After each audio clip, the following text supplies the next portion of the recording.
আজ আপনাদের আমি এমন একটা খবর দেব যে খবর এখনো পর্যন্ত কেউ শোনেননি, কোনো খবরের কাগজ ছাপেনি, কোনো সংবাদ মাধ্যম দেখায়নি।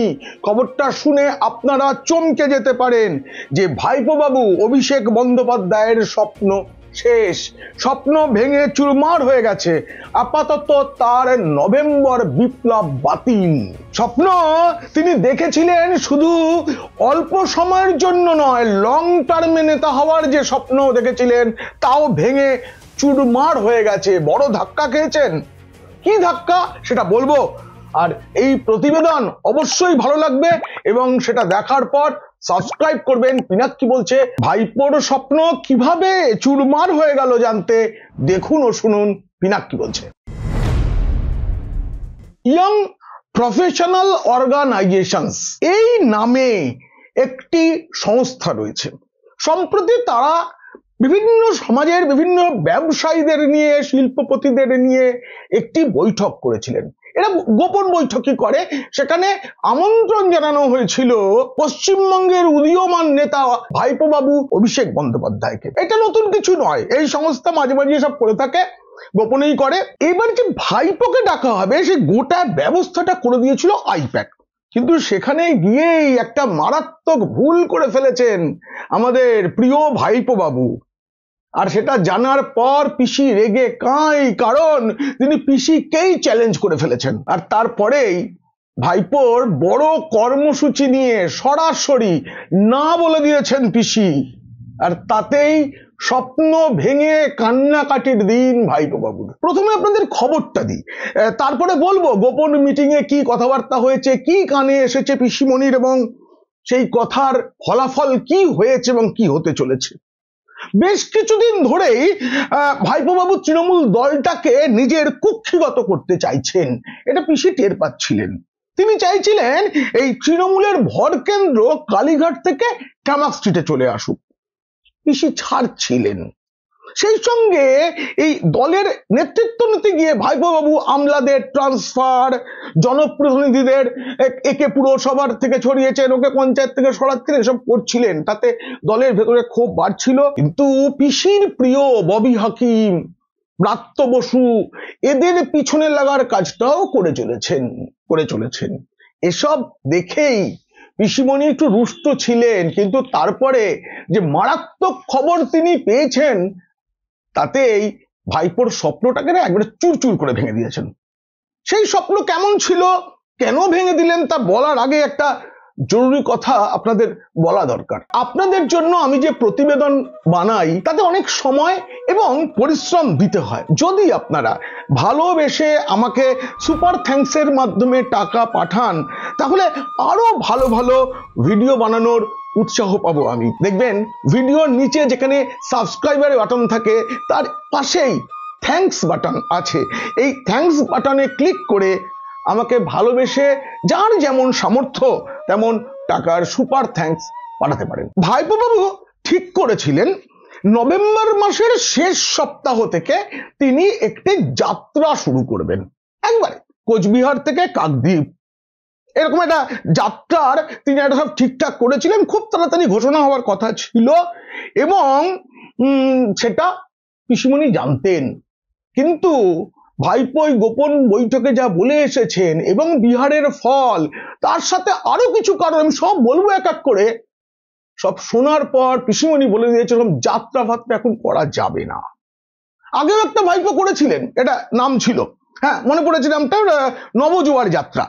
বিপুল টাকা খরচ করে সেই যাত্রা হয়েছিল, সেই যাত্রা মানে বিশাল ব্যাপার হয়েছিল। কিন্তু পিসিমণি এবার একদম বলেই দিয়েছেন যে না, সব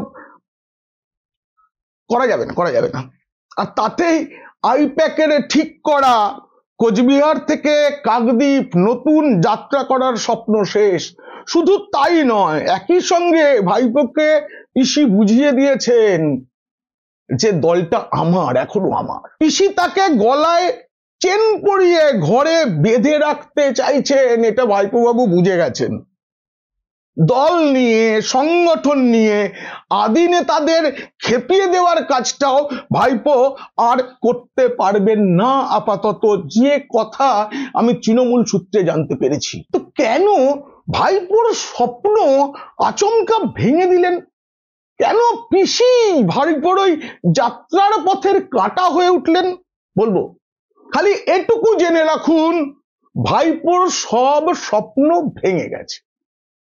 আইপ্যাক এবং তৃণমূল সূত্রে আমি যা জানতে পেরেছি তাতে এই খুব তাড়াতাড়ি ঘোষণা করার কথা ছিল, আর 24শে নভেম্বর থেকে ভাইপো বাবু যাত্রাটা শুরু করবেন ঠিক করেছিলেন। খুব বড় কিছু না হলে একটা তো ডিসক্লেমার দিতে হয়, বন্দ্যোপাধ্যায় পরিবারে নানা রকম সমীকরণ চলে সারা বছর, তা বদলায়। এখন বড় রকমের কোন সমীকরণ যদি বদলে না যায় তাহলে ভাইপো বাবুকে আপাতত কাঁদতে হবে। পিসি আমায় বকেছে বলে কাঁদতে হবে, পিসি আমায় যাত্রা করতে দিল না। আমার এই বলাটাকে যদি কারো যাত্রার মতো মনে হয় হোক, কিন্তু এটাই সত্যি। অতীতে বায়না করে ভাইপো অনেক কিছুই মাতৃ সমান পিসির থেকে আদায় করে নিয়েছেন, পিসিও অনেক প্রশ্রয় দিয়েছেন, কিন্তু এবার বুঝে গিয়েছেন থামতে হবে, থামার সময় এসে গিয়েছে, আর তাতেই ভাইপোর স্বপ্ন ভেঙে দিয়েছেন পিসি। দেখুন, সরকার তো আর এটা বেলুন বা খেলনা নয়, দলটাও নয়। অনেক ঘাম ঝরিয়ে মমতা বন্দ্যোপাধ্যায়কে, মানে উনি অবশ্য বলেন রক্তও ঝরিয়েছেন, সে যাই হোক, এসব করে তিনি এই দলটা গড়েছেন, অনেক লড়াই করে পরপর 3বার জিতেছেন, সব অনেক করেছেন। ভাইপো বাবু এখনো পর্যন্ত যা যা পেয়েছেন সব পিসির প্রশ্রয়ে এবং দয়ায়, ভালোবাসায়। অথচ তিনি কিন্তু প্রতি পদে পদে পিসির ক্ষতির চেষ্টা করে গেছেন, এখনো করছেন। পিসিকে টপকে যাওয়ার চেষ্টা করেছেন, পিসিকে চ্যালেঞ্জ ছুড়ে দিয়েছেন একাধিকবার। যদি চতুর্থবার সরকার গড়া যায়, যদিও বিহারের ফল ঘোষণার পর সে আশা অনেকটাই কমে গেছে, তাতে পিসিমণি যেটা ভেবে রেখেছেন, উনি যেরকম ভাবেন যে জ্যোতি বসু এই রাজ্যে সবচেয়ে বেশি দিন প্রায় 23 বছর মুখ্যমন্ত্রী ছিলেন, সেই রেকর্ডটা তিনি ভাঙবেন, ভেঙে তিনি রক্তের সম্পর্কের ভাইপো তাকেই তো দেবেন, এটা তিনি ভেবে রেখেছেন। কিন্তু এখনই ইতিমধ্যেই তো ডায়মন্ড হারবারে একটা পৃথক প্রশাসন চালিয়ে পিসিমণিকে চ্যালেঞ্জের মুখে ফেলেন। যেটা ঠিক করেছিলেন ভাইপো, সেটা খুবই মারাত্মক একটা ভাবনা ছিল ভাইপোর। কোচবিহার থেকে অভিযান শুরু হবে এবং এই অভিযানটা বেরিয়ে বিভিন্ন জায়গায় এসআইআর ক্যাম্পে যাবে, যেগুলো তৃণমূল করেছে। বলেছিলেন পিসি ভাইপো দুজনেই বলেছিলেন এসআইআর হতে দেব না, যারা আমাদের কারো নথি চাইবে তাদেরকে গাছে বেঁধে রাখতে হবে, ল্যাম্পপোস্টে বেঁধে রাখবে, এসব অনেক ফাঁকা আওয়াজ দিয়েছিলেন। কিন্তু এখন ভাইপো ঠিক করেছিলেন, কাজের কথায় আসি, যে এইসব ক্যাম্পে ক্যাম্পে তিনি ঘুরবেন এবং মাঝে মাঝে একটা করে জনসভাও করবেন, মানে এসআইআর এর মধ্যেই ভাইপোর কর্মসূচিটা চলবে। 24শে নভেম্বর থেকে যাত্রা শুরু, কোচবিহার, শ্রেষ্ঠ হবে নিজের এলাকা কাকদ্বীপে। মনে পড়ছে 2023 সালে তিনি যাত্রাটা করেছিলেন, সেই যাত্রা এরকম 25শে এপ্রিল শুরু হয়েছিল, পঞ্চায়েত ভোটের আগে 14ই জুন যাত্রা শেষ হয়। সেবার না কোটি কোটি টাকা খরচ করা হয়েছিল ভাইপো বাবুর জন্য। যেসব ক্যাম্প বানানো হতো, তখন একটা হিসেব পেয়েছিলাম, এক একটা ওই টেন্টের জন্য 76 লক্ষ টাকা খরচ প্রতিটি জেলায় করতে হয়েছিল। 51 দিন পথে ছিলেন, মাঝে ইডি না সিবিআই এর ডাকে তাকে কলকাতায় আসতে হয়েছিল। ঝাঁ চকচকে সেসব কর্পোরেট তাঁবুতে তিনি বসে মিটিং করতেন। তখন তাকে নিরাপত্তা দিতে গিয়ে রাজ্য পুলিশকেও কোটি কোটি টাকা খরচ করতে হয়েছে, প্রচুর তেল পুড়েছিল। তার তো বিশাল 30-32টা গাড়ির কনভয় নিয়ে তিনি ঘোরেন। আর তৃণমূল তো বটেই, তার ভাড়াটে সংবাদ মাধ্যমগুলো তখন বলেছিল একটা হাস্যকর কথা, এমন যাত্রা নাকি ভূভারতে আগে কখনো হয়নি। তারা কি লালকৃষ্ণ আদবানির রামরথ যাত্রার কথা ভুলে গিয়েছেন? বিজেপির তৎকালীন সর্বভারতীয় সভাপতি ডক্টর মুরলী মনোহর যোশীর একতা যাত্রা কন্যাকুমারী থেকে শুরু হয়েছিল, শেষ হয়েছিল গিয়ে সেটা কাশ্মীরে। সেই যাত্রার অন্যতম সঙ্গী ছিলেন বর্তমান প্রধানমন্ত্রী। 91 সালের শেষ দিকে শুরু হয়, আর 1992 সালের 26 জানুয়ারি, তখন কারো বুকের পাটা ছিল না, বুলেট প্রুফ পরে নয়, সাধারণ পাঞ্জাবি পরে নরেন্দ্র মোদী শ্রীনগরের লাল চকে জাতীয় পতাকা তুলেছিলেন প্রথমবার। কিন্তু এবার ভাইপোর এই যাত্রা নিয়ে পিসি কেন রেগে গেলেন? কেন রেগে গেলেন? শুরুতেই আমি একটা ব্যবসায়ীদের গোপন বৈঠকের কথা বলেছি, ইয়ং প্রফেশনাল অর্গানাইজেশনস। সেই বৈঠকে নাকি নিজেকে ভবিষ্যতের মুখ্যমন্ত্রী বলে দাবি করেছেন ভাইপো বাবু। বলেছেন আমি হব, এক্ষুনি না হলেও হচ্ছি, করেছেন এরকম দাবি। সেটা নাকি পিসিমণি জেনে গেছেন, এর আমি আইপ্যাক সূত্রেও জেনেছি, তৃণমূল সূত্রেও জেনেছি। পাকা খবর, 24শে নভেম্বর থেকে কোচবিহার টু কাকদ্বীপ ভাইপোর যাত্রা ক্যান্সেল, ঘোষণা করার আগেই ক্যান্সেল। আরো এমন অনেক কথা ওই বৈঠকে বলেছেন যাতে পিসিকে কার্যত চ্যালেঞ্জ করা, এ রাজ্যে শিল্প আসছে না কেন, হ্যানা ত্যানা নানা রকম প্রশ্নের তিনি জবাব দিয়েছেন। আর সেসব কানে যাওয়ার পরেই বন্দ্যোপাধ্যায় পরিবারে খুব গোলমাল, খুব গোলমাল। এমনিতেই পিসি এই ববি ব্রাত্যদের যে পিসির থেকে দূরে করতে চাওয়া, এটা খুব মন থেকে নিচ্ছিলেন না। তারপরে দলেও কিছু গোলমাল শুরু হয়েছে জানেন। এই তো কোচবিহারের পুরপ্রধান রবীন্দ্রনাথ ঘোষ, তাকে ভাইপো পদত্যাগ করতে বলেছেন, আর তিনি বলেছেন দিদি বললে বিষ খাবো, হাওড়া ব্রিজ থেকে ঝাঁপ মারবো, কিন্তু অন্য কারো কথা শুনবো না। এটা তো দলের মধ্যে একটা ক্ষোভ, এটা তো ওপর থেকে নিচের দিকে নামে। পিসি ভয় পাচ্ছেন, পিসি ভয় পাচ্ছেন। ভাইপোরে ছেলে মানুষই, বিহারে যে বিধানসভা নির্বাচন হলো, 3 ছেলে মানুষ তারা একদম ডুবিয়েছে। তেজস্বী যাদব, কংগ্রেসের রাহুল গান্ধী, ওদিকে পিকে নামের প্রশান্ত কিশোর, সব ছেলে মানুষ রাজনীতিতে, তারা একবারে ডুবিয়েছে, নিজেদেরকেই ডুবিয়েছে। আর রাহুল গান্ধী তো অনেককে নিয়ে তারপর ডোবেন, তাই করেছেন।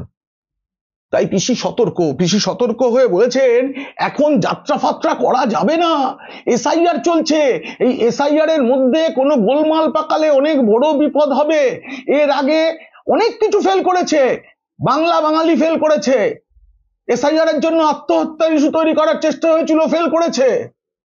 এখন যদি কোনো গোলমালে এসআইআর বন্ধ হয়ে যায় তাহলে মারাত্মক বিপদ। কারণ এসআইআর এমন একটা খেলা, তাতে টসে যদি হেড পড়ে তৃণমূল হারবে, টসে টেল পড়লেও তৃণমূল হারবে। হেডটা কি? যদি এসআইআর ঠিক ঠিক করে হয় তাহলে প্রচুর ভুয়ো মৃত জালি বিদেশি ভোটারের নাম বাদ যাবেই, কোটি ছাড়াবে।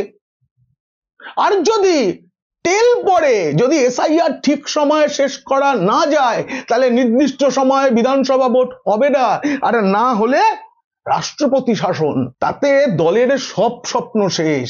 মমতা বন্দ্যোপাধ্যায়েরও জ্যোতি বসুর রেকর্ড ভাঙার যে স্বপ্ন, সেটা শেষ হয়ে যাবে। তাই তিনি আগে ভাগে ভাইপোর স্বপ্ন শেষ করে দিয়েছেন। এই প্রতিবেদন কেমন লাগলো জানিয়ে অবশ্যই মন্তব্য করুন, আর ভালো লাগলে বন্ধুদের, খারাপ লাগলে শত্রুদের শেয়ার করুন। আপনারা ভালো থাকুন, সতর্ক থাকুন, মজায় থাকুন।